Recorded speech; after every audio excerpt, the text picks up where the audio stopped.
એક બાજુ ખેતરમાં પાક સુકાઈ રહ્યો છે તો બીજી બાજુ પાણી ન મળવાના કારણે જગતનો તાત લાચાર બન્યો છે। પણ તંત્રના કાન સુધી અવાજ પહોંચાડવા માટે વાવ થરાદના લાખણી અને દિયોદર પંથકના ખેડૂતો ઢોલ વગાડવા મજબૂર બન્યા છે, જેની વિગતે વાત આ વિડીયોમાં કરવી છે। નમસ્કાર, આપ જોઈ રહ્યા છો યસ મીડિયા ગુજરાત અને તમારી સાથે હું છું મિત। વાવ થરાદ જિલ્લાના લાખણી તેમજ દિયોદર તાલુકાના ખેડૂતો રોષે ભરાયા છે। લાખણી તાલુકાના વાસણા ગામ પાસેથી પસાર થતી સુજલામ સુફલામ કાચી કેનાલ પર મોટી સંખ્યામાં ખેડૂતો એકઠા થયા હતા। ઢોલ વગાડીને તંત્ર સામે અનોખો વિરોધ નોંધાવ્યો હતો। ચાલુ વર્ષે અનિયમિત વરસાદને કારણે પંથકમાં પાક સુકાઈ રહ્યો છે અને ખેતીને મોટા પાયે નુકસાન જવાની ભીતિ સેવાઈ રહી છે।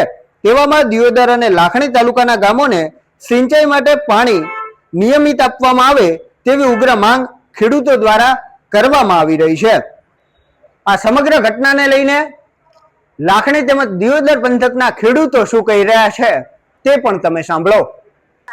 અમારા વિસ્તારની અંદર વરસાદ ખેંચાવાના લીધે અમે સરકારશ્રીને રજૂઆત કરી હતી। એના અનુસંધાને માનનીય મુખ્યમંત્રી સાહેબશ્રીએ 20 તારીખે સુજલામ સુફલામમાં પૂરતું પાણી આપવા માટે જાહેરાત કરી હતી, પણ હજી સુધી અમને પાણી આપેલું નથી। અત્યારે અમારો પાક મળેલો છે।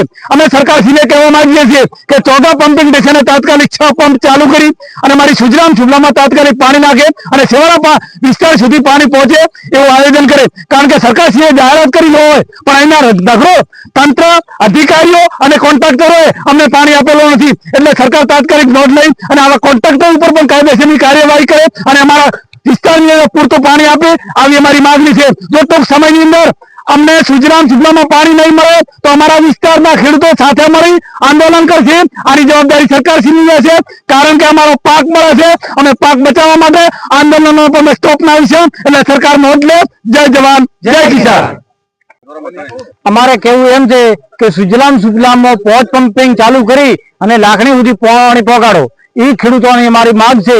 અમે વારંવાર કહીએ છીએ કે સુજલામ સુફલામ ચાલુ રાખો, પણ આ સરકાર કોઈ ચાલુ રાખતી નથી।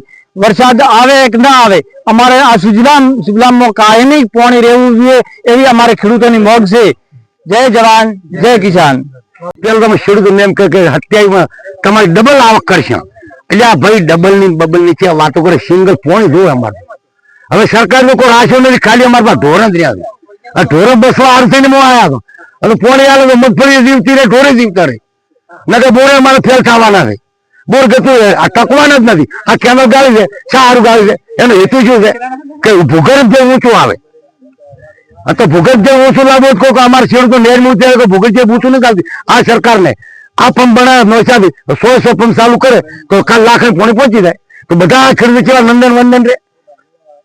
તમે આ બાબતની રજૂઆત આપણા દિયોદર ધારાસભ્ય કેશાજી ઠાકોરને કરેલી ખરી? ધારાસભ્યને ભાવતા હોય ગોમાં પાણી આવતો નેરમાં છે, રાત જ નહીં ઘણી ગરીબી રહેતા છે। મને એવું ફેંકતા ફેંક દેખાય છે 3 પંપ ચાલુ છે।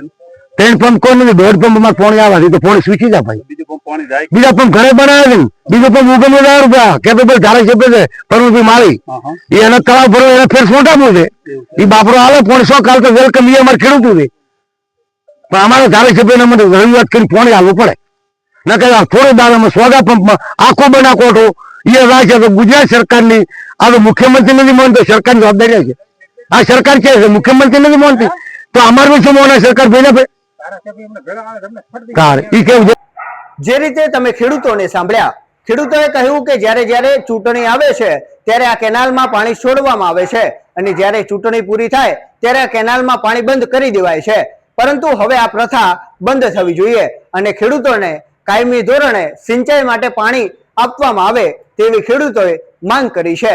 જોઈએ આવનારા સમયમાં આ ખેડૂતો દ્વારા જે રીતે ઢોલ વગાડી તંત્રને એક જગાડવાનો પ્રયાસ કરવામાં આવ્યો છે, આ પ્રયાસમાં તંત્ર જાગે છે કે નહીં તે તો આવનારો સમય બતાવશે।